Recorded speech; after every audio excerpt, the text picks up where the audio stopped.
Okay. Good evening. Welcome to the Whitman-Hanson Regional School Committee budget hearing of February 12th, 2025. Reminder that the meeting is televised, recorded by WHCA. If everybody would please stand for the pledge. I pledge allegiance to the flag of the United States of America and to the republic for which it stands, one nation, under God, indivisible, with liberty and justice for all. Okay, and before, there was no public comment, George? Okay. Before we begin, I heard from a couple members and recently about the length of our meetings. And so I am going to propose that our meetings will end at 8:30 with the ability to vote to extend 15 minutes by a majority and then another 15 minutes until 9. The last two meetings have gone until almost 10 o'clock. I think everybody had had enough at that point. And to work appropriately and with our minds working well, 2.5 hours is more than enough for a meeting. So if we need to, we carry it till the next meeting. Sometimes we might have to have a second meeting, which is better than going for 4 hours. Yeah. Having two shorter meetings would be better. So as of tonight at 8:30, if we need to, we'll extend, I'll take a motion to extend. If I don't have a motion, then we end at 8:30. Yes? Comparative to other school committees, how many meetings do we have? Because I sort of did do a run through. Some do two a month. Yeah, some do. So And we used to years ago. that might be one of the causes for our elongated meeting. And we want to make sure that what we're, particularly during budget season, what we're doing is thorough. And, we're not looking for the same, everybody coming in and not thinking about it. Right. And more voices. If we want to maybe do two a month, I think that's reasonable. Yeah, we might have to. So we're scheduled? We're scheduled two in March. Yeah, Until We're we two in get there. February and two in March. We've been doing that for 20 years, Yeah. right? Yeah. Once we hit today. Okay, so everybody okay with that? All right. It is your Great. show, sir. Thank you. First, I'd just like to... We can't hear anything. Oh, okay, so I'm going to speak loud, okay? Oh, sorry. I'd just like to welcome our invited guest parents. We have some select people here. We have a TA. We have the chiefs here. We have some FinCom members here. If I missed anybody, I just appreciate you being here for our first iteration of our budget. I did speak to Representative Sullivan today, and she cannot be here, along with Rep. Sweeney and Rep. DeCoste, and Senator Brady emailed me yesterday. They are following us, and they are working for us at their levels around Chapter 70, about regional transportation, around everything that would affect us as a regional district. She knows that our budget and most budgets in our area are challenged right now. So at the State House level and in the State Senate, they're working as best they can, as she said, and they'll be welcome to come back for another meeting at this point, but due to commitments, they cannot be here. And before I start our presentation, I just want to acknowledge we've worked pretty much hand in hand the past couple days with our local FDs and PDs around some situations with students. And I just want to give a shout out to our SROs and our local EMS guys and ladies, because they do a great job for us. And sometimes the public doesn't realize, because I can't really share what goes on behind closed doors, but they really support us. And when we have safety issues or medical issues, and I take the word of our chiefs, our deputy chiefs, when they say a situation has been resolved and it's taken care of, I take their word, and I believe that it's safe to return to school, safe to do our protocols and have a regular day, which tonight I might be calling Chief Clancy and Chief O'Brien saying, what are the roads like at 3 a.m.? Because that's how we work together. So I just wanted to acknowledge something that was posted on social media a little bit today. We work hand in hand, and as the superintendent, I wouldn't allow an unsafe environment for any student. I always go by the rule of would I send my child to a school, and I have teenagers now, but I wouldn't send them if it was unsafe. So I wouldn't make that call for your children as well. I look to that, and I trust the professionals when they report out that any situation has been cleared, and if there's follow-up investigation, we'll pursue that. But I just want to make sure that we recognize that the emergency services personnel on both sides of the tracks work really well with us and communicate really well with us. So thank you, folks, for helping us when we need them, when we need you. I'll start out with an opening statement for us. Good evening and welcome to the first presentation of the Whitman-Hanson Regional School Budget. Tonight, Stephen Marshall, the Director of Business and Finance, and I will outline what is fiscally needed for the 2025-2026 school year. Tonight's budget, as presented, is a level service budget. There are no increases to staffing in this budget. However, we are improving programming for students with the intent of filling the positions needed to staff that currently on our payroll. We're not adding positions. This budget does, however, fund certain costs and line items that were cut in fiscal 25 to maintain our curriculum standards and capacity for one-to-one devices. Over the years during budget presentations, and this is my 7th, my office has been sometimes criticized for not asking the towns to financially support expanding our program for our students, while also being criticized for asking way too much. We lack foreign languages in our middle school, and we would like to expand our related arts K-12 to provide students with certain courses that would expand their life experience. However, this year, these requests are not in the budget. I am grateful to the school committee and the town of Whitman-Hanson for always finding a way to provide for our students. Whitman-Hanson provides a solid education for students, pre-K to 22. We support all students by using the MTSS model, using data collection, teachers and interventionists. The district supports special education students according to their needs through inclusion classes, sub-separates, and when necessary, out-of-district placements. We have provided certified teachers and tutors to assist our growing English language learners in assimilating into our traditional classrooms and moving them away from needing EL support. Providing a strong, well-rounded education for our students is expensive, and costs are rising each year. And this year is not any different from years past. I'm confident that the budget that is being presented tonight follows our strategic plan and allows our students the best opportunity to learn, grow, and develop into productive people in our society. So with that, I'm going to call Mr. Marshall up to present a lot of the financial pieces of this budget. I'll infuse myself when I feel it's needed for support with the committee. Dr. Godino's here, Dr. Schnanweiss is here, and Mr. Farrar are here also to add support. If we have questions from the committee or from the audience during the public hearing piece of it, please let's refrain from questions until Stephen and I are done, and then we can gather those questions at the end. So Stephen? Thank you. Jeff, do you want to go ahead? Actually, yeah, thanks. I'm sorry. I got into my stuff too much. I just want to go, as we open the budget book, it's a little different. Every year's a little bit different. And thank you for putting together this plan. We open it up with our table of contents as we go. And I just want to stress our strategic focus areas from 23 to 28 for the public. And if you're watching at home, this preliminary budget presentation document is listed on our website, whrsd.org, under School Committee, under FY26 Preliminary Budget, so you can access that at home. Our focus areas are student access, communication, curriculum, community and culture, staff recruitment, development, retention, and resources. Our objectives are as listed there, but really the goals and priorities for this fiscal 26 budget are to maintain the educational plan and services for incoming and currently enrolled students, maintain current staffing levels while meeting the needs of contractual obligations, maintaining contracted services and contractual obligations, transportation and custodial, maintaining services for our increasing multilingual language enrollment, and maintaining services and obligations of increasing special education needs. As we can see, and we were talking a little bit before the camera hit about timeline and meetings.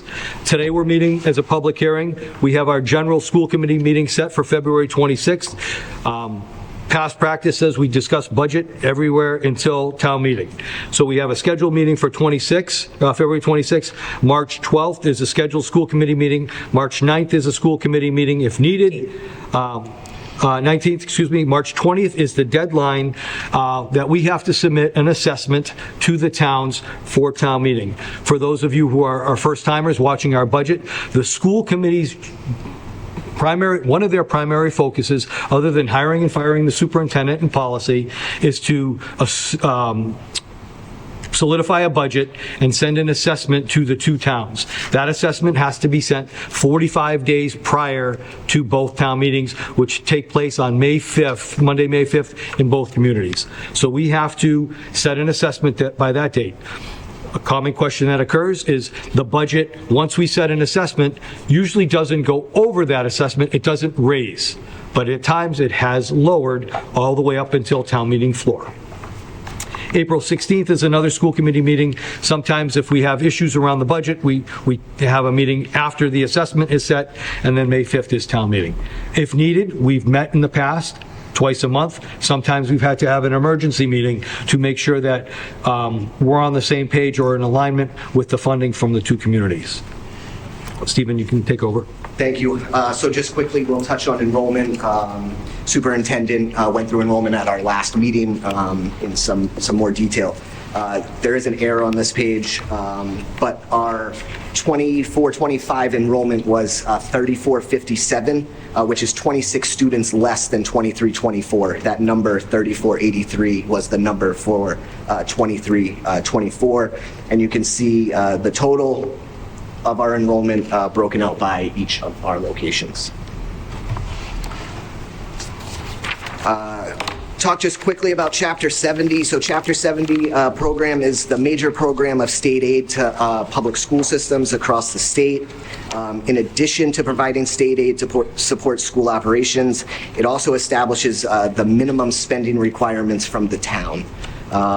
So on the left-hand side of that column, you'll see our FY25 amount of Chapter 70, 25,000,006.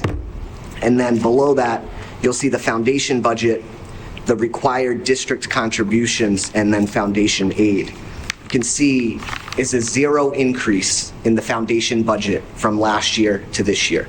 So all that we're seeing increase in Chapter 70 from last year to this year is the $75 per pupil minimum aid that was in the governor's budget, which totals $258,675. Can I pause you for a minute? Yeah. So Chapter 70, for folks watching, that's been a major discussion across the Commonwealth right now. In fact, I sent the school committee a letter yesterday that's going to Governor Healy regarding funding, which was endorsed by the Mass Association of School Committees, the Mass Association of School Superintendents, quite a few local politicians, MTA, different associations, unions, looking to address how Chapter 70 is funded for public schools. I'm not going to quote, I'm pretty close. More than 230 districts in the Commonwealth of Massachusetts now are held in hold harmless, meaning they're getting the minimum aid at $75 per student versus, and that's out of 350 districts. Something isn't necessarily right with the formula. We've been talking about the formula for quite a while. The Mass Association of Regional School Committees is really working to work with the governor's office and the House and the Senate to change how that's worked. But if you think about it, almost, 2/3 of our school communities are in hold harmless. Hold harmless means you get the minimum aid in the governor's budget. There has been some conversation that the governor's budget, or the budget that might be finalized, which will probably be in June, might have $100 per student. We don't know that yet, so Stephen and I spoke. We wanted to keep what we know, at least, is in her budget at this point, and not overestimate, because we know we had got in trouble a couple of years ago by overestimating on transportation reimbursement. So we've tried to make all our estimations based upon the numbers we see and not the numbers we may see in the future. That might help us in later, but at this point in February, we're working on the numbers that we know. Thanks, Steve. Thank you. So our total Chapter 70 for FY26 is expected to be $25,929,471. When we talk about the assessment later on, we will go through the minimum required contributions from each of the towns. Transportation, you'll see in this chart a breakout of total miles and total students, broken out both for mandated busing and non-mandated busing. On the right-hand side, you'll see what our total transportation budget, 1.9 million, just over 1.9 million. This is for yellow bus transportation only. So there is other transportation. You might see in the budget some other lines with a total transportation, which is greater than that, which includes van service for special education students. There's McKinney-Vento for homeless student transportation. So there is other transportation lines. On this page here, we're just talking about yellow bus transportation, and this really funnels into how the towns are assessed for mandated and non-mandated transportation. So total mandated busing cost is just over 1.6 million, and non-mandated busing cost is $255,407. So then we break out the non-mandated assessments. You'll see Whitman at just over 207,000 and Hanson at just over 47,000. As the superintendent stated, we're projecting reimbursement here at 75%. Based on the numbers that are in the governor's budget, that's what we believe. We've talked to DESE as well, and they also believe that for right now, we should not be looking for more than 75% reimbursement based on the numbers that are currently in the budget. So that projected reimbursement is just over $1.2 million of the $1.9 million in total transportation costs. Just to let folks know, the rule is Yes. 100% regional transportation, 100% subject to appropriation. We have never seen 100%. We've gotten close. We've gotten in the 90s. But again, we don't want to make a mistake of overestimating and then looking at a reduction when the budget finally is confirmed in July, June, whenever. One year it was in August, and be short. So we're looking, again, with the most information that we have, but the law states 100%. And how much was it? Last year was 80-something. I don't know off the top of my head. What was It was more last year. It was a little bit more. I don't know the number off the top of my head, so I don't want to speak, but yeah. Now, again, I believe the legislature had done some work with appropriations, getting it close to 90 with a benchmark. Yep. But that, again, is subject to that appropriation number. So Medicaid reimbursement, Medicaid program is a reimbursement mechanism to offset costs for providing certain healthcare services or administrative activities within the district. So we employ certain staff that are able to provide these services, and we're able to claim Medicaid reimbursement for those services that are provided during the school day. These Medicaid claims are very complex and they're difficult to bill. So we do use educational data management, which is a third party, to assist us in submitting those claims. I've provided here for you what we received in FY24, and I want to highlight the Q4 payment of $150,000, which is drastically higher than any of the other quarters. The reason for this was $109,000 that was provided from FY23 from some errors in the claiming process, and so that was not made up until FY24. You're going to see a reduction in our Medicaid anticipated revenue down to $175,000. I believe our FY25 number was too high because it was based off of the total in FY24, not realizing that the total in FY24 actually included some revenue from FY23. So that's why you're going to see that reduction later on. Circuit Breaker. So Circuit Breaker is another reimbursement program that helps provide assistance to the district to offset the cost of delivering high-cost special education services to students. The reimbursement is provided based on costs paid by the district for qualified special education tuition and instruction services and for associated transportation to out-of-district programs. I've provided just a chart for you that shows how many students that were part of that claim, what our total eligible expenses were, and then the reimbursement of tuition at 75% and a transportation reimbursement. Transportation was new to Circuit Breaker in FY21, so that's why you see a 0 there in FY20. It's not because we didn't claim, it's because there was no transportation reimbursement at that point. Stephen, can you just answer a question, and for the public too? Circuit Breaker isn't just a reimbursable on the entire expense. There's a percentage, right? It's a percentage. It's just a percentage. So what we claim for a student if a tuition is $82,000, we don't claim $82,000. It's a percentage of that. And a couple of years ago it was $45,000, anything over that number, and that number continues to increase along with the costs of providing special education services out of district or at a collaborative. However, folks say, you get everything back in Circuit Breaker. We do not, and we don't get 100% of that either. There's a percentage of the percentage that comes back to us. Just for clarification, so for extraordinary costs, so the average special ed cost we aren't reimbursed for at all, but anything that's an extraordinary educational cost, we get only 75% Correct. of that back.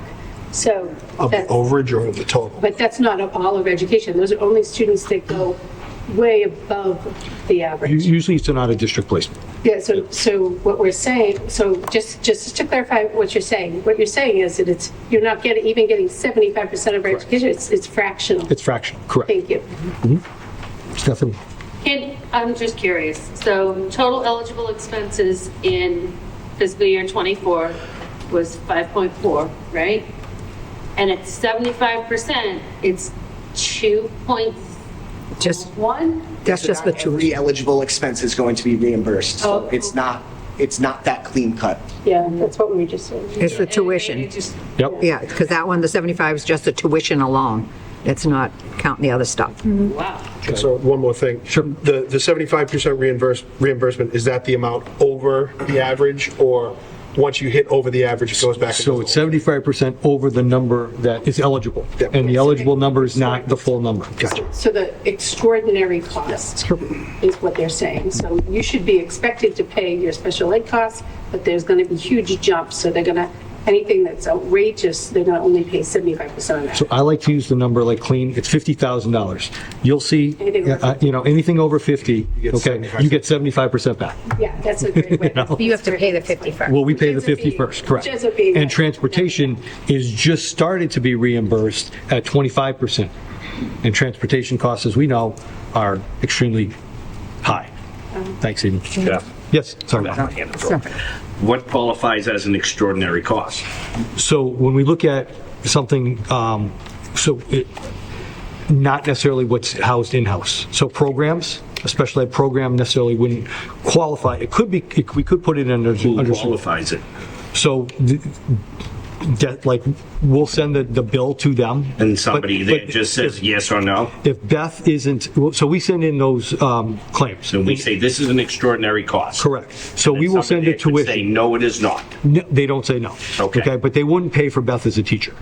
That's not what we would So claim that's as a saying teacher. no. Yeah, that wouldn't be something we would But we submit. wouldn't submit that It's an anyway. ineligible expense. And it's mostly out of district. Out-of-district placements. Okay. Most of the kids. So it's a small amount of stuff that qualifies. Yeah. It's a big Number. number, but a small amount. Got Correct. it. Okay. I mean, we're talking big numbers in the millions, Yes. so. Don? Stephen, can you Okay.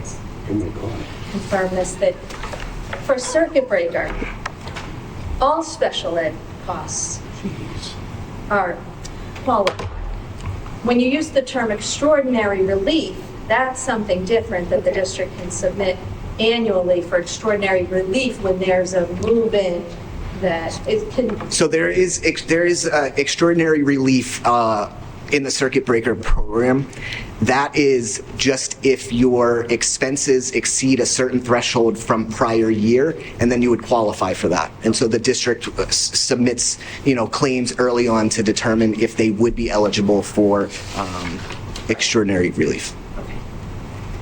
I know we weren't going to talk about questions, but so a lot of this is tuition to out-of-district placements, and there is no cap for special education schools. So a school like the Landmark School, which I think is upwards of like $80,000 or $90,000 for 1 year for one student to attend, and that doesn't include getting them there.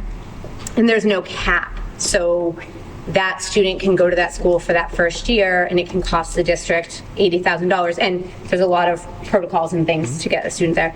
And then the next year, that school can say, well, we're increasing the cost 15%. Right. So, and since FY24, out of district, so special education tuition to schools has increased by 23%. And there's no cap. So DESE, there's no cap. You can open a special education school and you can charge whatever you want.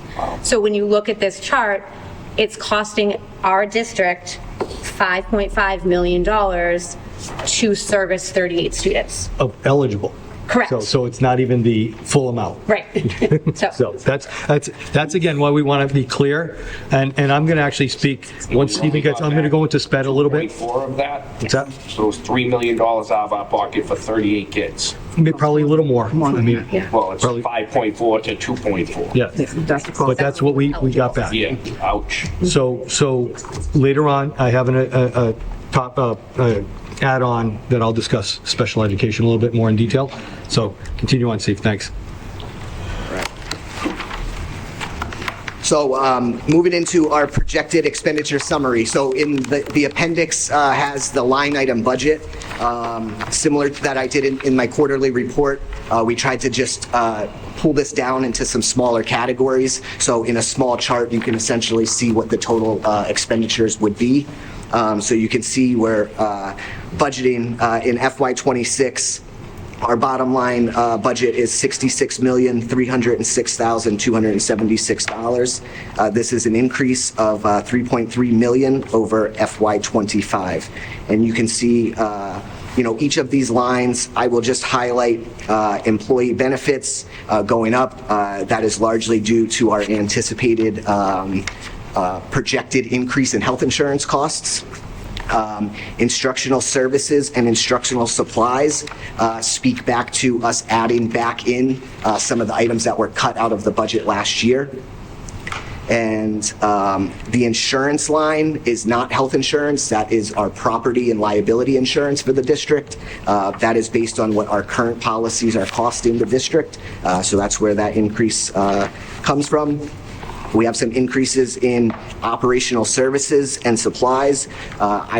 Those are mainly based on increases in the cost of the items that we're purchasing in operations.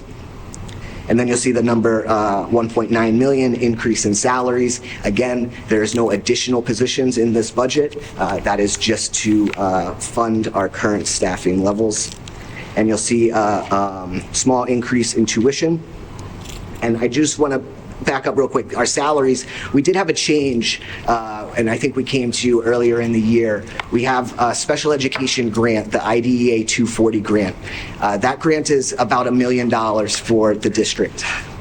In FY24 and previously, there were salaries that were charged to that grant, around between $800,000 and $900,000.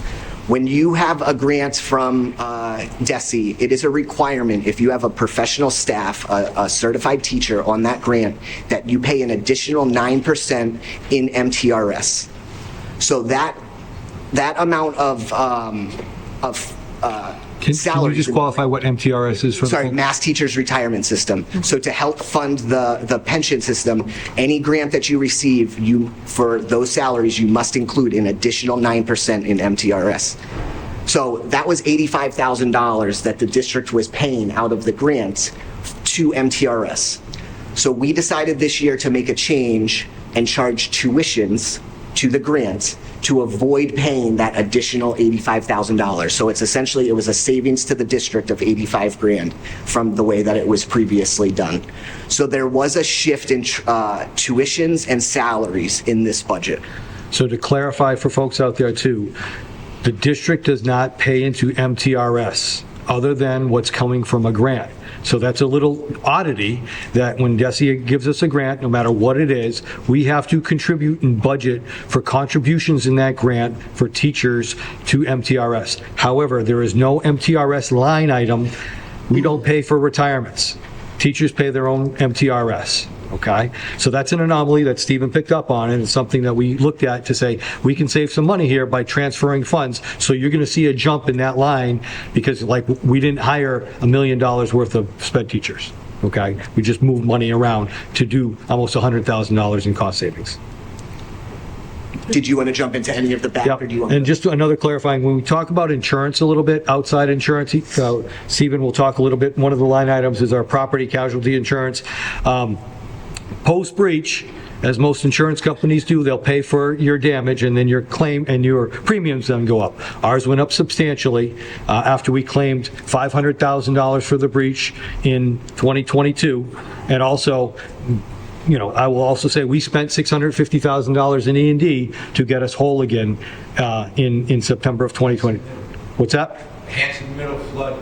Oh, so we had the breach. So we had two things. If we remember, polar plunge weekend, that it was 3 degrees out, and George and I were at Cranberry Cove. We lost. We had a pipe break at Hanson Middle. So our premium costs have gone up post breach, and that, which you'll see in the budget itself.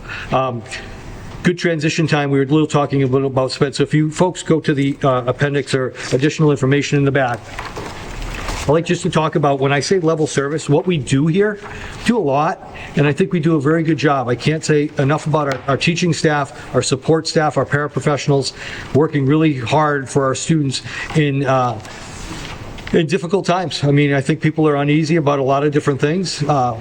You know, there's some flu bug going around. There's a lot of change in the media and things going out. So I think we do a nice job of making sure that our students are well taken care of, both academically and socially. We have supports in place to make sure every student gets a positive experience at Whitman-Hanson.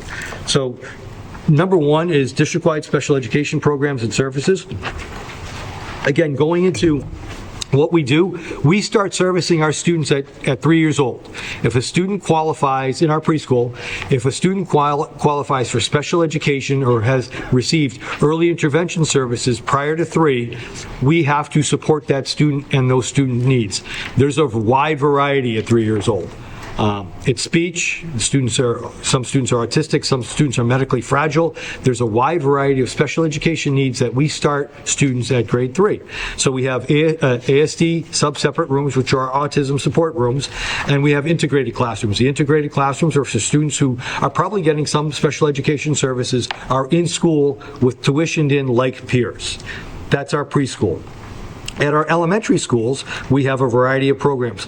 Our Therapeutic Learning Center for emotional impairment is now, and this is when I talked about reshifting some programs in district, we have added this year a TLC program at Duval to meet the students' needs where they're at.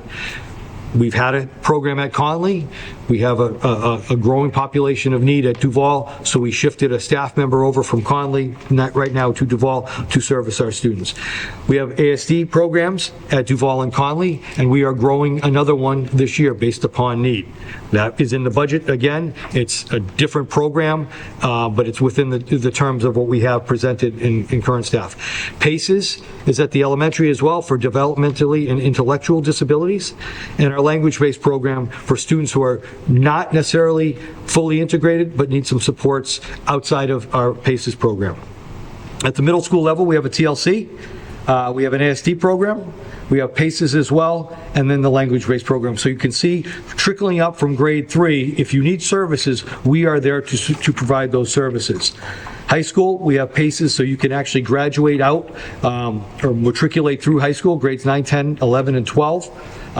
If need be, attend our post-grad program. So still, some folks might not know, we have a very active post-grad program, so we need to service students from age 18 to 22. And at 22, they actually age out, and then hopefully will be able to access adult services based upon their needs.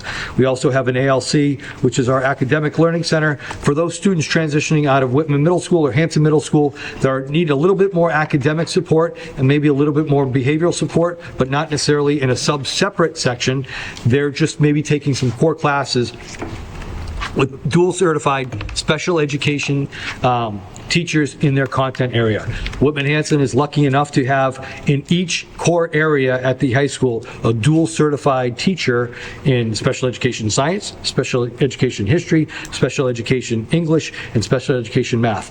So it's not just a special education teacher providing those services, you're getting a dual certified teacher to teach those students.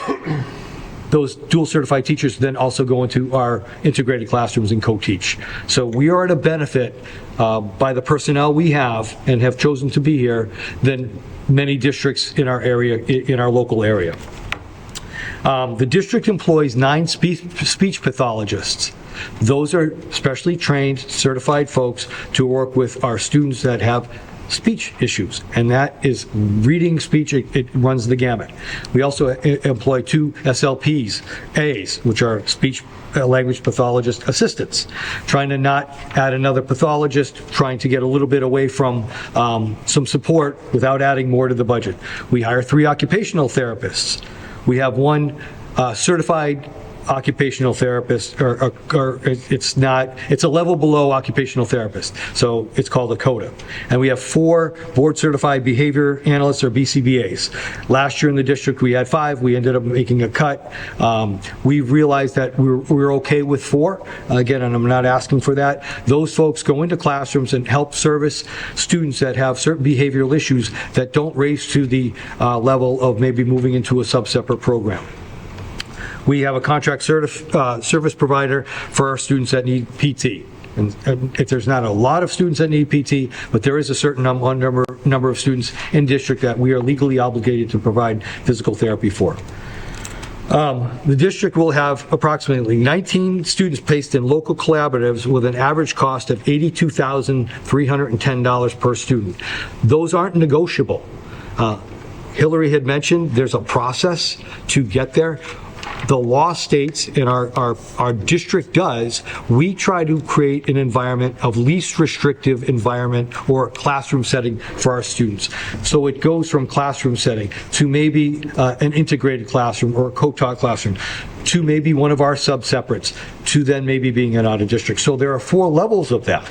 Okay, but what's written in a student's IEP through a team meeting will determine where that student's placement is. So right now we have 19 currently in 25, or looking for 26 in our collaboratives. So when Mr. Voice gives a report from the Pilgrim Area Collaborative, or I mentioned the Reeds Collaborative, or North River Collaborative, or South Shore Collaborative, those are the collaboratives that we belong to. And because of the fact that the committee has allowed us to venture out and become members of the collaborative, we save about 15% off of tuitions. I was at a board meeting the other day. We raised the cost of South Shore. It's about 15% more for a non-member district to send their students to South Shore. And if you're looking at $82,000 on average for us, put 15% on that if we were not members. So thank you, Mr. Boyce, for being a board member, and I don't mind going to those monthly meetings of the board. We do have a residential placement, and people are shocked when I say it's, almost $430,000. We don't have many, but we have a few, and that's what we have to pick up. When we talk about what circuit breaker will cover, they will cover 75% of the percentage over that. We're not getting it all, but we're paying a decent amount of money for out-of-district placements just within our collaboratives. We also have 18 students go in private out-of-district placements. Hillary mentioned the learning prep. We have a variety of students all over the state in private placements.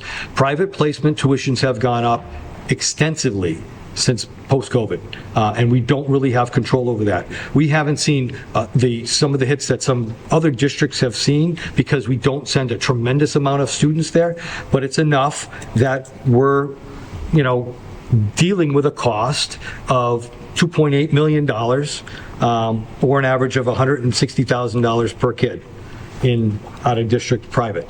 So, and then I throw in an estimate cost of FY25 for transportation of $2.3 million. So special education costs, not necessarily just within the district, because we service our kids as best we can here, the pieces of out-of-district, which are within a little bit of our control, but really not, are extensive. And you can see our costs have risen over the past few years. Stephen? And Kennedy Donovan is one of the names of the private out-of-district placements. First of all, my oldest niece works for them. Shout out. Do residential shout out. But they were once in communities. And when I say that, they had rented, I believe, the Park Ave School, and this is probably over 2 decades ago. And they operated out of there for a period of time. So you may not know their names, I hear about them and so forth, but they're certainly out there. Also, Pilgrim Area Collaborative, I think we're about $68,000 a year. We've been a little bit below the mark. Many Pilgrim Academy is down in Plymouth in the industrial park near the registry. If you have any older kids, they may have a chance to get their permit or license just across the line. And I forgot to mention, the cost of our collaboratives are 1.990. So we're spending a lot, and up and coming in probably fiscal 27, maybe 28, we will be adding an ASD program at the high school because our students in the middle school will be aging out and needing a placement. Dr. Godino has done a very good job of trying to provide programming in district. We've talked about that for years. We want to keep our kids home. We don't want to send them somewhere. We don't want to send them to a residential placement. We don't want to send them to a collaborative or a private school because of, one, of cost, but two, we want to be able to keep them with like peers here in district. Yes. Real quick about the cost. So on that page, it comes to about $7 million when you add in the transportation. I pulled up the Chapter 70 foundation budget online, which has an allocation for special ed out of district, 1.3 million. So we talk about hold harmless, we talk about the foundation budget and what the state is in their numbers, looking at the cost of special ed. And they're allocating 1.3 million, and we just saw 7. Thanks a lot. And I will say to our community, we're not alone. I was at a board meeting the other day, and everybody's, we're getting buried with special education. We're providing services for our students, but it's very expensive, and it's going past what towns they're struggling to afford it. So, fine. Sorry. Go ahead. I was just going to say, and I think it's important to note too that, every child is entitled to a free public education, right? So while we talk about the cost, it's also important to note that, we need to provide this service. If we can't provide it in-house, we are legally obligated to provide it for the students. And so I think that sometimes gets lost in it where, we think we're just sending these kids off to schools that cost $160,000, and that's not the case. And you can see, since I've been on the committee, we've added many programs to try to keep students here, but some students just can't. Yes. I don't want to say they can't, but we don't have it all, right? And that's not Whitman-Hanson, that's districts everywhere. But the legalities of it is also really important, which is fascinating that the state, we are legally bound to provide these services for students, and the state is not giving us anything for it. Support, yeah. So, yep. Thank you. Glenn, did you There's have? no solution, because if you play the tape, Yep. you eventually get to a point where the town can't afford to do what it's legally obligated to do. And we're pretty much there. So what's the answer? So I end up cutting. Cutting what? You got to cut from. Cut the students from the program? No, Can't. I'm legally bound by Regular that. teachers. How do they qualify for the program? Who qualifies them? So if a student is The assessed. state? No, we assess. We do. We do. Okay. Based upon testing, and then we have a team meeting, okay? And that can start at any age. And when the team, and again, Dr. Godino's job sometimes is thankless because she has to say no to parents. I get that. We have this here. I have a follow-up. But if the team determines that we can't service the student, sometimes, or we say no, that student's family will get an advocate and come in, and an attorney, and go back and forth, and we will go to the Board of Special Education Appeals in Boston and mediate it out. But again, we're looking at a student's education, and as time goes, we want to provide the best service for them that's due to them. That's my fault. But the fact is, if we present a budget, and the town presents a budget back, and town meeting votes a certain budget, and it's less than what is presented, I'm cutting somewhere, and it's cutting teachers, it's cutting different pieces. And that's where we all are, not all. There are some districts on the South Shore that are okay, but a lot of districts are feeling the brunt of this. And as Hillary said, the 23% increase in costs over time. I mean, we just look at costs for transportation and different transportation companies and Stephen talked about the yellow buses. These students take collaborative vans, which gives us a break, but sometimes there are private companies, and they can charge up to $300 and $400 a day to go back and forth to that, and we own the cost. And one of the things the SOA did a couple years ago was talk about circuit breaker reimbursables for transportation, and that's supposed to be fully funded at some point, but now we're getting 25%. So our transportation costs of, $2.3 million may be reimbursable at 25%, but we're shelling out most of it. So this is this endless cycle. This has been for a time now, and that's why folks are saying the Chapter 70 allotment, along with hold harmless, is not beneficial or is not helping our local, regional, or local school districts, not even regional, to service our students. You're putting the onus on the taxpayer in the towns. Are they getting, for the $160,000 a year education, is it a success? After all that, sometimes are they better off? I would say, based upon that, because are they $160,000 a year better off? I can't make that determination. I really can't. I don't know. I can't. That's more expensive than Harvard. That's the greatest education in the world. Yeah. Ultimately, for special education, as Hillary stated, we have to provide equal opportunity, not opposed to equal cost to that, and that's the law, and we can't do that. So what it seems that you're saying, essentially, again, clarification, is that when we have special ed costs, or when we have these costs, which our recent audit stated we have lower than average. We actually are lower than average for special ed costs. So that's, but it is still expensive. One of the stressors that we want to look at is what is the appropriate price tag to educate a child? And are the towns actually paying that appropriate price tag? And is that really causing the cracks? Because sometimes we get into how do we get it cheaper opposed to what's the most effective education that we can provide. And again, that audit tells you no. So we're not getting into that. So again, as the special education costs we've talked about, you can read about it in if we still read newspapers, but anywhere online. Our goal is to provide every student an opportunity to be successful in our district, and if not, there are pieces, and I will say, years ago, we had a part-time out-of-district coordinator, and we moved that position to full-time, and she's paid for herself over the years because she goes to, and Glenn, your question is, if the students are successful to transition back, we bring them back. So sometimes they need a spot. They regroup, whatever, learn skills, and come back. So the goal is to, with our out-of-district coordinator, to go to the site, make sure that the student's being educated appropriately at the site, and if it's not being maximized, and we've found a program. That's why we have the ALC at the high school. That's why we also have a community evening school at the high school.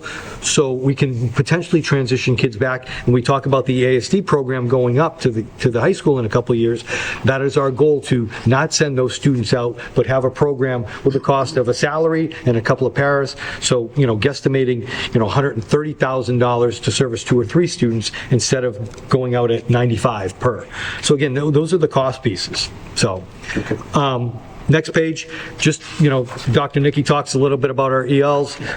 We haven't gone up, 900% from last year, but page 2 of these other documents, we have 251 ELs in district right now. We have 11 full-time staff broken apart around the district, 45 FELs. That means they're moving away from the EL full service, and last year we had 233 and 30. So that population still is being serviced. We're lucky enough to have the teachers that are certified to assist them, but it is it does cost the district to make sure every student has that appropriate education. Page 3, and I'm very proud to present this again. We put it on a slide last year. Thank you to the communities and thank you to the committee, because these are the things that we've added since 2018. Tuition-free full-day K. We're seeing the benefit of those students. The equity is now provided within our district.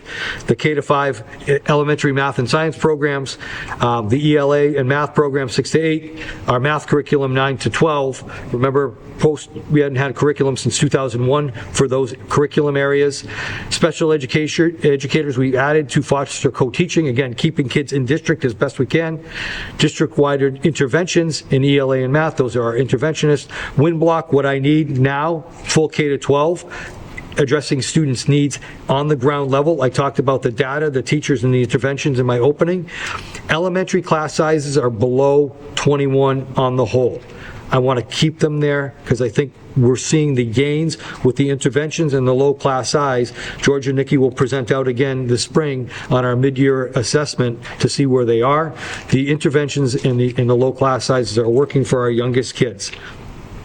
Middle school enrollment and class sizes are pretty decent too. That's the next document.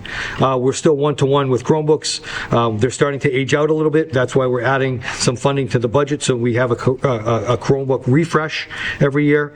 Curriculum transition services to staff to service our growing EL population. We added that. Adding special education programs, Glenn, to keep as many students in district, reducing our costs of tuition and transportation. Expanding the programs outside of the school day, like Best Buddies and Unified Sports, to make sure our students that have some special circumstances or needs are being serviced the best way they can, both socially and in the classroom. We've added those enrichment programs. Those are all grant funded at Hanson Middle and Whitman Middle. Remember, Chris Skutek is running that after school program. He now funds himself, which we were able to pull out of the budget last year. And innovations pathways at the high school to give students a different track of maybe some different types of options after high school, so that when they graduate, they have a dedicated area of either health services or business that we're providing. That's no cost to our district. It's just breaking up the classes that we offer. And then page 4, these are my class size projections. Please, they're just projections for this year. For next year, taking numbers that I have currently right now. We're going to be in a decent area in most classes, around 21 in our elementaries. In our middles, we're going to average about 21 to 22. In our high school, as we go, our projected enrollment for grade 9, which is on page 5 at the bottom, we have 294 middle school 8th graders right now. I anticipate 234 coming here based upon vocational, South Shore Voc, Bristol Aggie, private, Norfolk Aggie. We usually lose about 60 kids. If we can keep more, that's great. But those are our guesstimates for next year. And high school class sizes are decent, with exception of some one-offs where we're only running a singleton, and that class might be a little bit more than 25. But those are the additional documents. That's why I think it's important for folks to see this is what we do, and the goal of this budget is to keep as is. Not necessarily add more, but as is of what we have here, because based on the data that we have, that George and Nikki and Dr. Gavino, Chris has talked about, we're doing a decent job. I think our parents are generally happy with the education that they're provided. Of course, I get a few phone calls here and there, and we address those situations, but curriculum-wise, student support-wise, with our adjustment counselors, our psychologists, our teachers who are working to make sure they have a good classroom environment with low class sizes, I think students are getting, my opinion, and it's the superintendent saying it, but my opinion is students get a pretty good education in a budget that comparable to other districts is lower. So we get the best bang for our buck with our teaching staff and our support staff. And Stephen, you can go to that projected revenue summary now. All right, so I'm going to skip page 10 and go to 11 and 12. Page 10 is essentially a summary of pages 11 and 12. So I'll run through 11 and 12, and then we can go back to 10 if we need to. So our proposed budget is $66.3 million. We're going to reduce our total transportation costs of $1.9 million. We're going to reduce our high school debt service that goes to both towns of $602,000, and then reduce Hanson HVAC debt service of $244,000. So that gets us down to an assessment total of just over $63.5 million. Then you'll go and you'll see that number again. We're going to reduce by our Medicaid reimbursement projection, which is $175,000. We're going to reduce our Chapter 70 aid by just over $25.9 million. Our charter school reimbursement of just over $235,000. Our McKinney-Vento reimbursement, which is projected at $25,000, and a projection of our interest income of $165,000. Moving down, so that when we reduce those items, that leaves us a net school spending budget of $37,021,509. We take that number and we reduce it by what the minimum contribution from Chapter 70 Foundation budget is for each of the towns. For Hanson, that amount is just over $12.1 million, and for Whitman, that amount is just over $14.2 million. That provides an additional amount to be assessed of $10.6 million. We then take our percentages by our foundation enrollment, which is 1,341 Hanson students and 2,108 Whitman students, for a total of 3,449. So we get our percentages of 38.88% for Hanson and 61.12% for Whitman. We take that 10.6 million and we multiply it by those percentages, and that gives us what the additional assessments are to the town. For transportation, to determine the operational assessment, we take our total transportation cost of just over 1.9 million, reduce by the projected amount of reimbursement of just over 1.2 million. We're going to take out the non-mandated busing, which is assessed separately, of 207,000 for Whitman and 47,000 for Hanson. So then that gives us the additional amount to be assessed of 413,160, and then we're going to multiply that times those percentages. And that gives us the additional assessment of $160,640 for Hanson and $252,520 for Whitman. So then we go down to the very last section. We take the required minimum contribution of that 12 million, plus the additional assessment of 4 million, plus the additional transportation assessment, which gives us a total Hanson operational assessment of just over 16.4 million.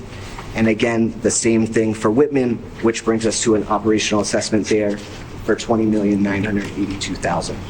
So if we flip back to 10, page 10, all of those numbers that I just went through are listed on that page. But what you'll see at the top, the increase for both of the towns' assessments, Hanson's increase is just over 1.4 million. Whitman's is just over 1.8 million. The Hanson percentage increase is 9.87% increase over last year, with the Whitman's operating assessment increasing by 9.65% over last year. I think those are the numbers that most everybody is looking at. So the total budget went up 5.36%. So our total budget from year over year did go up 5.36%. You'll see that on that expenditure, the table, the difference. At the very end of the appendix, page 12 of 12 of the line item budget, you'll see the total increases of the budget, which shows that 5.36%. Stephen, before the line item pieces, because we're probably not going to discuss line items tonight before we, go into our public hearing, can you just go to the end, before additional information, can you talk about the summary of grants? Sure. Please. Yeah, so the second appendix, right before the additional information page, Appendix 2, the summary of the FY25 grants. So these are all of the grants that we received from DESE. There's a combination in here of state and federal grants. The grants are listed at the very top. Some of them are broken out into 2 sub-grants or 4 sub-grants for the title grants. And then you'll see on the left side, it's broken out kind of by category in terms of how we spend in those grants: professional salaries, other salaries, contracted services, supplies and materials, other expenses, and you'll see MTRS on that bottom line. So the first column is our IDEA 240 grant. That is a special education grant for grades K and up. Well, that's not true. It can be used for all. Is that right? Yeah. But the grant right next to it, the 262 grant, is for pre-K only. So you'll see that it's just over $1 million on the 240 grant. The 262 grant is $41,000.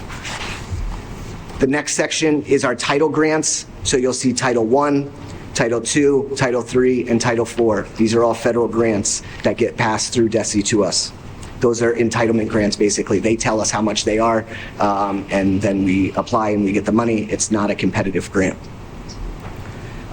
These other grants, the 127, 644 is high school internship grant, promoting safe and healthy learning. We have a Vacation Acceleration Academies grant. We have our 21st Century grants, an Innovation Career Pathways grant, another 21st Century Community Learning grant, and we have a 710 grant, reinforces education and student health grants. So total grants, $1.8 million to the district. Those are not included in the budget. Those are, our grants are funded and funding, the variety of different things that you see in these categories.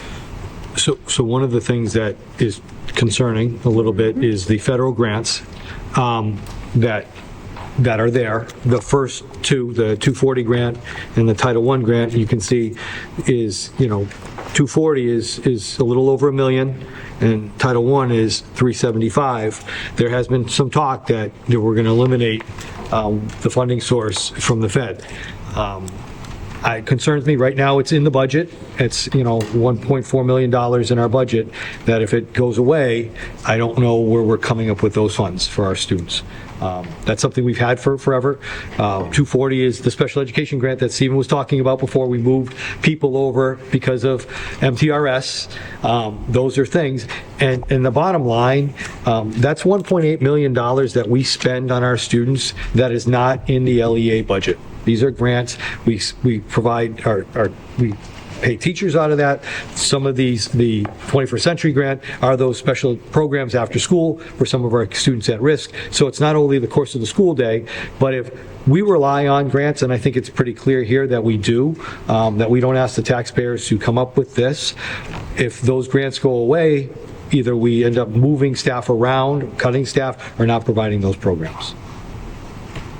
Are there any other federal, are all the federals iffy? I'm just reading what I hear and what comes down from the state, with DESE issues, like there's no, we received something from our attorney, no cause to be alarmed, but just be mindful. And we're presenting a budget here, so I want people out there to know we get money from the Department of Education in Washington, and it's $1.4 million. That's all they do. Yeah. So, Okay. Do we want to do this, or do we want to? Sure, we can take a couple questions. Couple before they open. Yeah, absolutely. A couple questions. We're going to have the public hearing. Oh, go ahead. Dawn, go ahead. So you're done with the presentation? If we're going to, well, basically, yes. Yeah, I think we've done the formal piece. If there's some questions from you guys before we go to public So you hearing. want to just go to open, you want to wait till we open the public hearing and Will talk we then? be able to have questions after the public hearing? Yes. Comments too? Yeah. Okay. I think just one follow-up on this special ed, and it kind of alludes to what Glenn was saying. We have to legally provide special ed. So what happens, right, as what gets lost, because money has to go there, what gets lost is our middle school foreign language or our other programs, right? And the regular ed classrooms become larger class sizes. I don't want to cut teachers, but essentially the money has to come from somewhere. So when we don't have grants, or the costs keep rising and the revenue isn't there, that's when we start to narrow the offerings for our entire district. Unfortunately. Yeah. Yep. Okay. All right, could I have a motion to open public hearing on the school budget, please? Second. Second? Motion second. Yep. Okay. Any All right, discussion? all in favor? Okay. Okay. And we are now open to a public hearing. Do I have questions? Anybody? Anybody? Justin. It's open. It's a two-way street. Yeah. Justin Evans, Select Board in Whitman, Canada Lane. Thank you. I actually really appreciated this budget presentation. It's not 40 spreadsheets, so I'm trying to flip through that. Like that. Steve, yeah, this was a great, concise summary of, I think, what we need to look at. I know most of you, I try to give you guys roughly where the town is at. Yeah. I think many of you probably saw our initial projections. We're looking at about $850,000 in new revenue right now that's based off of a conservative estimate of fiscal 25 actual, fiscal 24 actuals. We're going to recalculate that with fiscal 25 now that we're 7 months in and see if it moves a little bit. But so if the town is looking at $850,000 in new revenue and the assessment coming from the district is 1.9 million, we have to add in almost $500,000 in free cash that we used to subsidize the total operating budget last year. Seems like we're looking at an override. And that was, even before this number from the district, the town was looking at a deficit of 1.7 million. I think this puts us up another, ballpark 900,000. So, yeah, just to kind of give you guys where we're at. It looks like it's unless something changes drastically, an override year. And I appreciated being invited to your meeting where we could, I work through that, knowing the numbers, and I understand the fiscal piece of it. And I appreciate coming to that meeting and sitting with you and discussing where you're at and the plan moving forward. Maybe Mr. Evans could answer a question. How many years since the consultant told the town they needed an override has it been? Because we haven't had an override.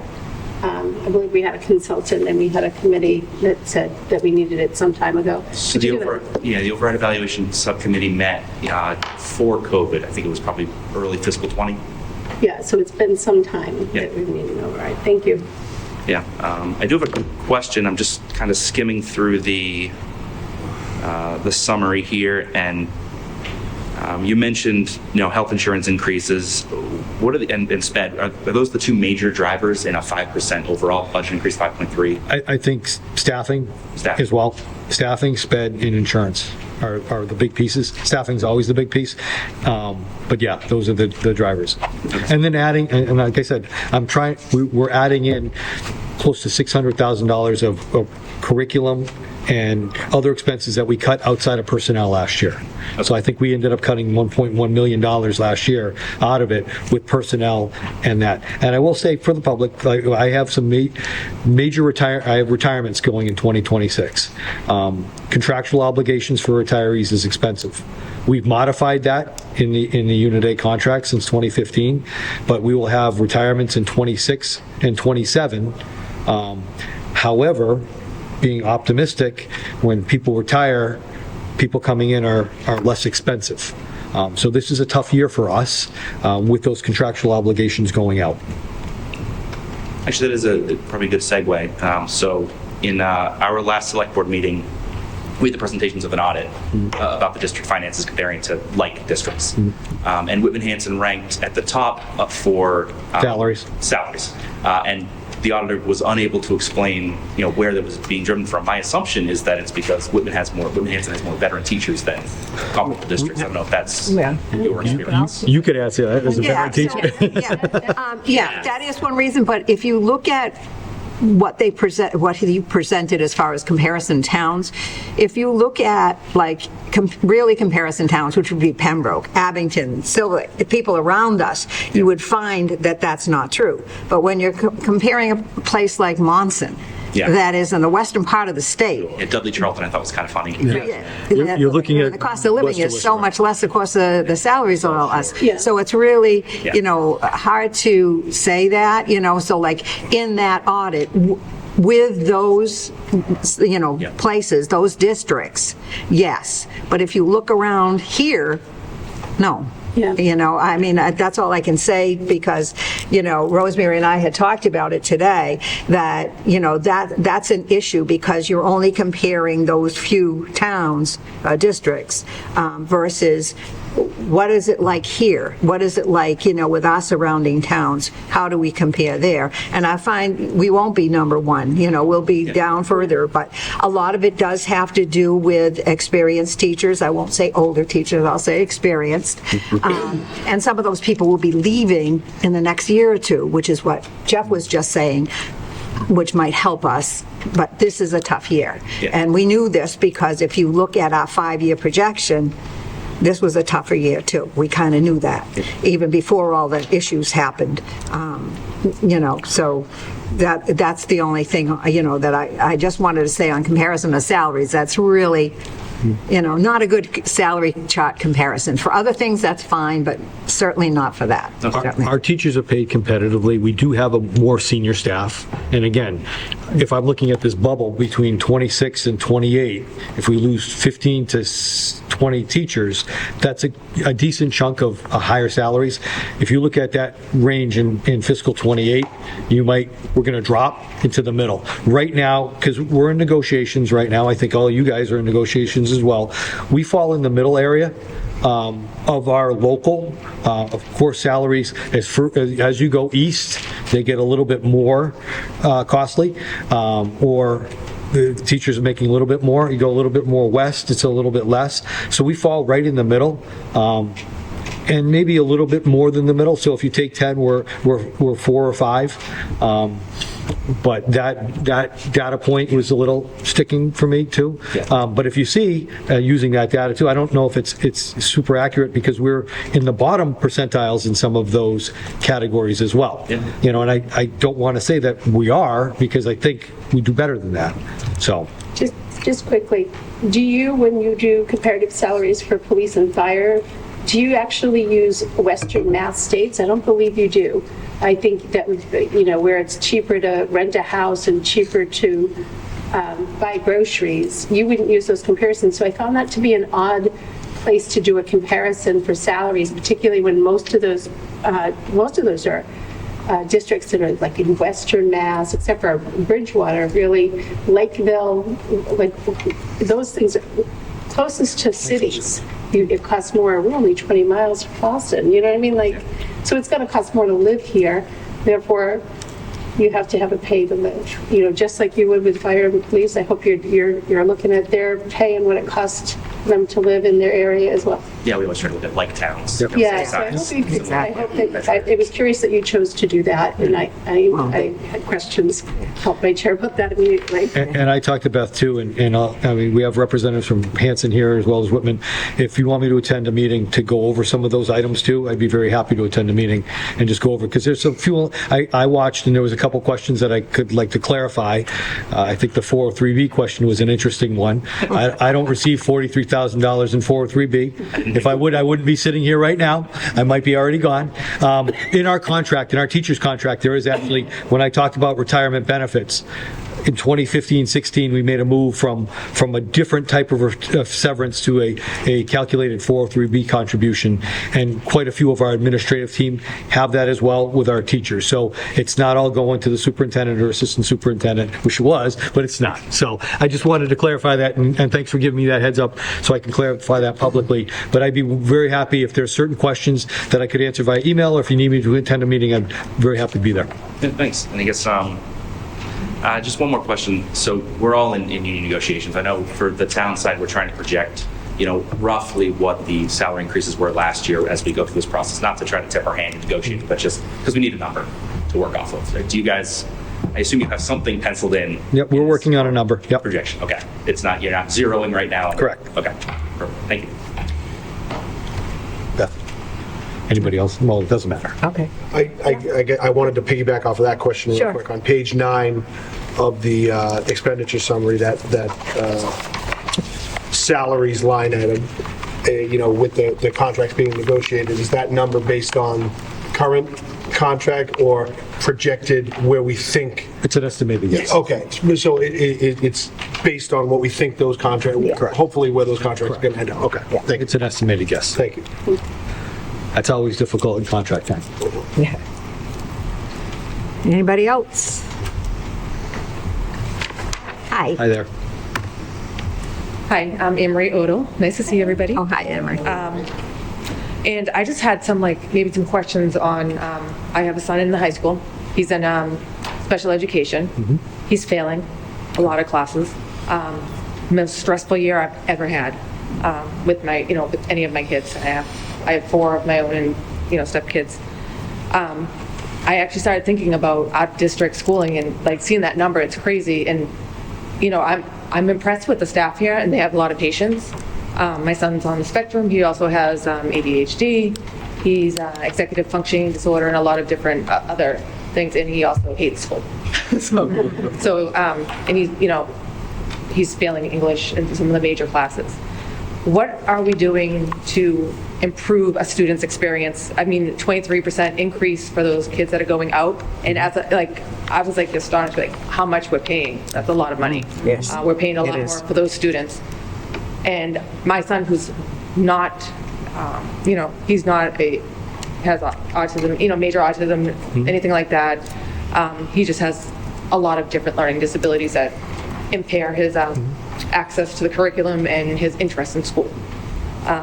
What is our long-term plan so that we don't have to pay that and we can bring some of those services in-house? One of the things is, and I regret doing this, is I lost his dedicated paraprofessional. I fought for that since kindergarten. We were in Weymouth for a while, fought for that in Weymouth every single year. Here, last year, I let him kind of weed him off and didn't want him to feel weird at the high school. Now he doesn't have one, and he's failing. And I know that, I think I also saw it, and I think it was a report that somebody put online about that we have the lowest number of paraprofessionals out of all those comparisons. And that's a concern, because I want a paraprofessional back, and my son's failing, and we have, these kids who you want to bring them back. What are we doing to help bring them back into mainstream classrooms or into our district, so we're not paying these, homeowners and our taxes and everything? So I don't want to get into a lot of personal, because I'd love to, I got 1,000 questions for you right now, like grade, what, this, all these types of structures. So I would ask you to, and I'm trying not to dodge your question, I think the services are here. I think we have to figure out how to utilize those services for your son. Grade 10? Ninth grade? Transition year from the middle school or from Weymouth? From middle school. Okay. From Whitman. So from the middle school, so getting to know who that is, and you have 3 professionals over there outside. Steven's professional too. That's not his wheelhouse, but you got 3 people right there that you can have a sidebar conversation. And also, we're going to get your name, and we'll have somebody follow up. Dr. Jones will follow up. I never like when students, I hear people are failing. We need to make sure he's accessing his win block as well at the end of the day, and figuring out a plan for him. But again, I don't want to get too, I have plenty of questions for you that we can look to see what the programming pieces are to make sure that he's successful here, and we get him to graduate in so he's a freshman, so it's 2028, correct? Yep, it's 2028. No, 2029, yep. Yeah. So we'll try to work something with you. Yeah, no, and I appreciate that, because I'm thinking if I'm thinking that my son's very minimum, that there's got to be other kids that are not doing well, and I did go to a couple of the CPAC meetings and stuff like that, and I ran for the school committee, and I think I'm going to run again as well, to bring some of my knowledge of special education, and then I was also astonished by the $500,000 that you probably got for the cybersecurity breach, because you probably didn't have cybersecurity insurance, and you probably didn't have that was cybersecurity. That was the cost for the and they paid that out. But I think that I like that you added some of those programs in the middle school. I think they need to move up to the high school, like you're saying, maybe quicker than in the next couple of years, maybe next year. Or something that's going to help them, and so that you don't have more kids or more parents looking to get out of the district or something. Because Weymouth has a bad reputation. Whitman-Hanson has a great reputation. I can't talk today. And I'm just, I don't want to have to be so stressed. I understand. Yeah, it's crazy. We don't want you to be Oh, stressed. and the staff here is amazing. They have so much patience, and I've worked with them, and I'm, talking to them. But I just want to make sure that we don't have other parents that are feeling like that, like hopeless. But thank you. Thank you. Just to note again, back to the audit in the towns and the ask, I don't know if they're really looking as a selectman and saying, are we spending enough money on something? We have high poverty in Whitman and low special ed sort of attachment. That's unusual. I mean, that's something we should probably take a closer look at, because with poverty levels, you see higher special ed costs usually. So I think that maybe this needs to be, if you're looking at an override, look at maybe helping us to adjust that financially and looking at that, because Anne Marie, I had the same experience with my first child who's on the spectrum, and I'm very compassionate about your situation. That's why I got on Finance Committee, actually, make sure that we could fix that from that side. Thank you. Come on up. How you doing? I see. I'm Steve Amico from the Hanson Finance Committee. You probably saw the select board meeting, and we've been updated on our end that we're probably sitting at about a $2.5 million override. And it's funny, I was reading through a bunch of the South Shore news all over the place, and it seems like 2.6, 2.5 deficit is almost in every single town this year. It's absolutely crazy. We just begin the process of putting all the numbers together and sitting down with the different departments and things like that. So I just wanted to give you guys an update as to where we stand right now. As of last meeting, it's tough to get old. As of last meeting, we're at a just under $2.5 million deficit. As we stand right now, we're kind of calculated, and like I said, you probably saw in the Board of Selectmen that our town accountant has accounted for negotiations, and they accounted for approximately 7% for assessment from the schools. And that's where we stand at the 2.471 million. So we're going to be starting discussions on overrides just like every other town. I read that Halifax is running into the same problem. I read Duxbury's running into the same problem. You got to talk to my buddy down there, Reed, and find out how he's doing. They're actually starting to hold, because they hold their town meetings very early. Correct. They're starting to hold public hearings or Public information. awareness to what their overrides are, which I think that's something that we should probably do as well. But, there are other things in town that we also have to look at too. I mean, our budget went up slightly.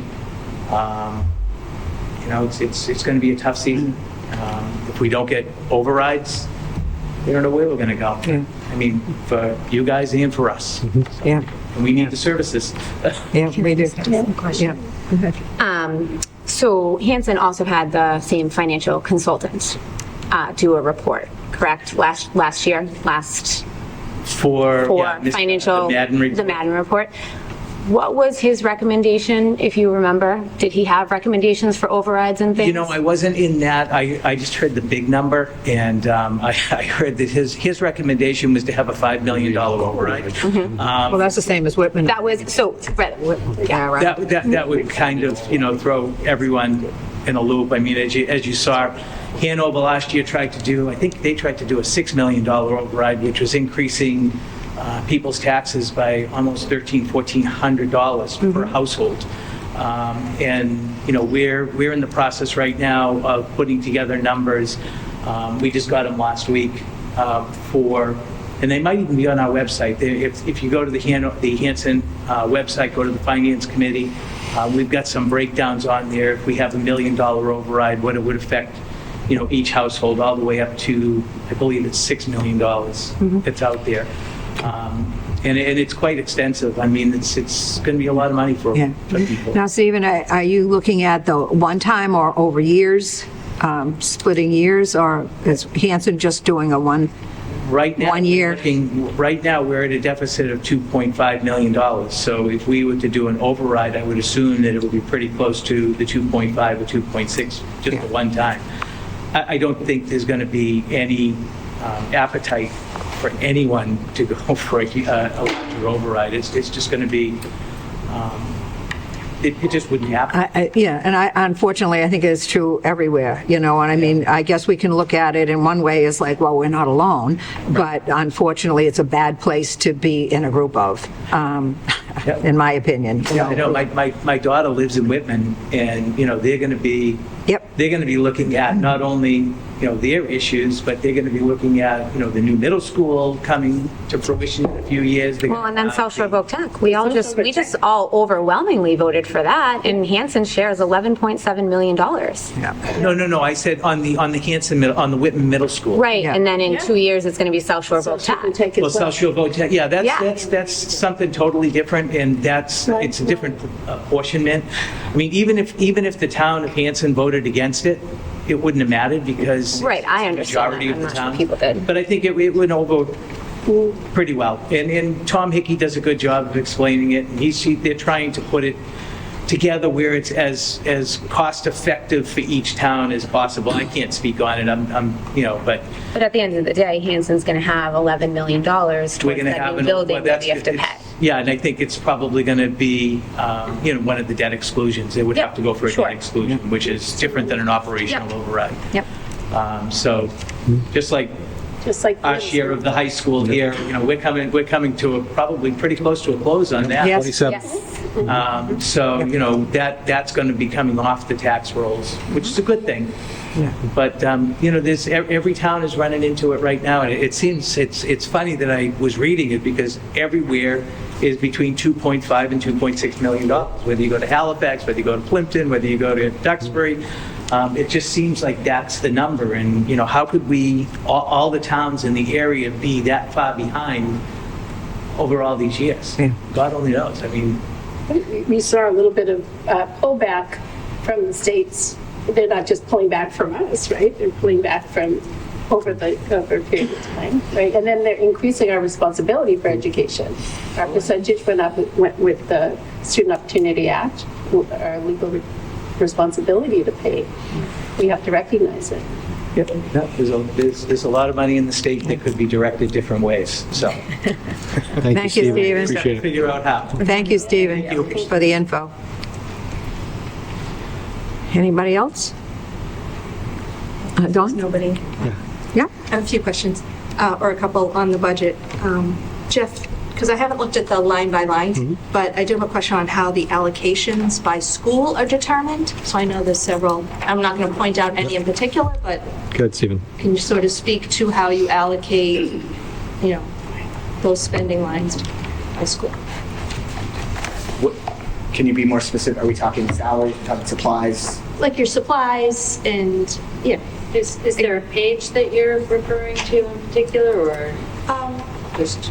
No, but there are several, instructional, general supplies. When you break expenses or proposed budgets out by schools, how is that determined? So our attempt is to be as even as possible, understanding that not every school is the same.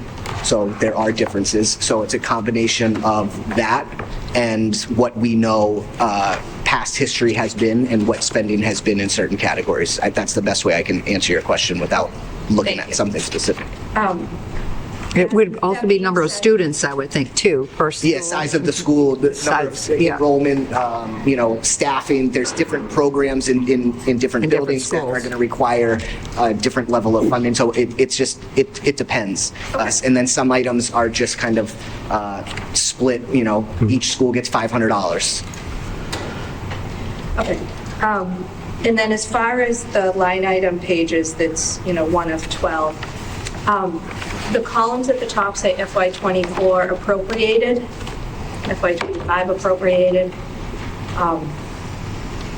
When I was at the MASC conference about budgeting, they talked about how a budget presentation really should encompass 8 years, and the example was 3 years of historical data, right, of actual expenses, the current year you're living in, which would be 4, the proposed year, and then 3 more projections out. So. Say that one more time? Sure. Three So years of projected out, so 27, 28, and 29, is that what you're saying? Yes. Yeah, so Okay. 8 years. So you can see 3 years of actual, the current year you're in, the projected year, plus 3 more years. Okay. It's just from budgeting session at conference, and some schools do that. That being said, the FY24 appropriated here, is it possible to get FY24 actuals? Possibly, Okay. but not necessarily by these line items, because we have a brand-new chart of accounts that started just this year. So if we weren't in the situation that we are because of the breach, I would probably be able to answer that question very differently. But this is a brand-new chart that was created from scratch just, over the last year and a half. Okay. So it's hard for me to then bucket everything I respect back that. For the yeah. 12 pages of the detailed line items, I know that some things have moved around. If we switch to the last page. Are you looking at the 5-year projection? No, the very last page of the book. Very last page. Flipping through now, it has 10 years. Yeah, that's the project, the projected one, right? The 5 years that's on The this? very end The of the very book. last page goes of the entire book. Yep. Yeah. Yep. So FY19 to FY28, this was as of September 2022, I remember. So this is John's report that we did a 5-year projection. Yeah, but it was as of 2022. Yep. Yes. Yeah, I guess what I'm saying is, so at that time, we had the 3 years actuals. There was a budget FY22. So maybe if we look at just the DESI expenditure functions, right? So it's the second to last page now. So that has the codes that are all consistent with DESI, and perhaps we could get some actuals that align with that. For the FY22 budget, FY23, FY24, I'm really just trying to get a handle on where the district has been for actual spend. So we can get a good feel for, I know a lot of what's in here is looking at last year's projected budget and the previous year's projected budget. So hopefully we can overcome this obstacle, this hurdle that we had of the breach, and start getting a feel for. Yeah, well, unfortunately, there's no data beyond that. So it doesn't exist anymore. What doesn't exist? The budgeted data prior to the breach. Pre-breach is Nothing excessive. at DESI or spending? No. Yeah, there's end of year report. Yeah. So, but it's going to be totals. It's not going to be anything like the line item. Okay, I think when I was asking for the FY24 actuals, and you were saying, well, it doesn't line up with all these lines, maybe if we could just get the spending within the DESI categories, more of a summary wise, if you can't match it up line by line, we can just certainly. get something. Yeah. Looking at that would be helpful. And then one last question, Jeff, about the budget. I don't see any reference to revolving accounts in here. So are we using any revolving accounts towards funding the budget? And if we can get an update on Revolving? Sure. revolving. I know we have our food services is revolving, athletic revolving. Yep. If there are other revolving, we don't have full day K anymore. Right. Right. So that. We could give you an update on that, but we usually don't use revolving accounts to fund the budget. Okay, but if there are balances in there, that is cash available to the district, right? Should we need to use that? Go ahead, Stephen. It's not, so revolving accounts are for a specific purpose. So the cash that are in those accounts have to be used specifically for the purpose of that revolving account. So that cash is not available to the district. So if food service is running $1 million in a surplus, that $1 million can only be spent on food service. Same thing with an athletic revolving account. That money can only be spent for athletics, so it can't be taken for the district for us to use. That's not allowable. And the fund, however, any expenses associated with food services, so every salary employee who works within food services would get paid out of that revolving, right? That's correct. So that's good to know. Yes. So there are charges, Yeah. there are items being charged to the revolving account. They do not exist in the operating budget. Thank you. Yeah. You have a question? Yeah. Jeff, last meeting, I think it was the last meeting, we talked about preschool tuition. Yes. Is that a revolving account? Does that fall into that category? Yes. Okay. And we Thank currently you. charge one teacher to that account. One preschool teacher is charged to that. Right. So I guess maybe this is kind of, I don't think piggybacking is the right word, but our conversation was perhaps increasing tuition. If we did that, could that then free up another? I don't know how much it would be. I don't know if it might be a para, Yeah, right? exactly. Okay. There is a possibility for that. Yes. Okay. Absolutely. Okay. Thank you. Close. Okay. Close public hearing. Okay, can we have a vote to close public hearings? Second. Second, okay. All in favor? Awesome. Okay. Public hearing is closed. So this is a lot to absorb. Questions, as we've done in the past, if members of the community, members of the gallery, members of the committee have specific questions, please send them to me, to Stephen. What we do, and we've done in the past, and I think successfully, is any question that we receive, we post to the website so that everyone can see the question and the answer. So we don't, if 3 weeks from now, we're like, oh, I had this question, it's already posted there because somebody had it as well. So we'll do that. This is the first day. This is budget season in both our communities. We'll have that assessment after multiple conversations to the towns by March 20th, and then we go from there. And I'm willing to come to, I know I have a date already with the Whitman Finance Committee. I don't know off the top of my head when that is. But I'll be there. A member of the committee will be there as well. If Hanson wants to do the same, and I'm open to going to each board of the select boards to speak. I don't want to do another presentation, but I'm there to answer specific questions that you might have as we process through the next 3 months. Good? Okay. Joe? Here, shall we do executive? Yeah, well, if you want, yeah, half hour. Okay. 15 minutes. All right, so could I have a motion to go into executive session? There's no public comment. No comment. Thank you, George. Motion to go into executive session? Okay, do I have a second? Second. Okay. Stephanie? Yes. Yeah, Rosemary? Yes. Chris? Yes. Yes. Yes. Yes. Yes. Yes. And me, yes. Thank you. Folks, leave.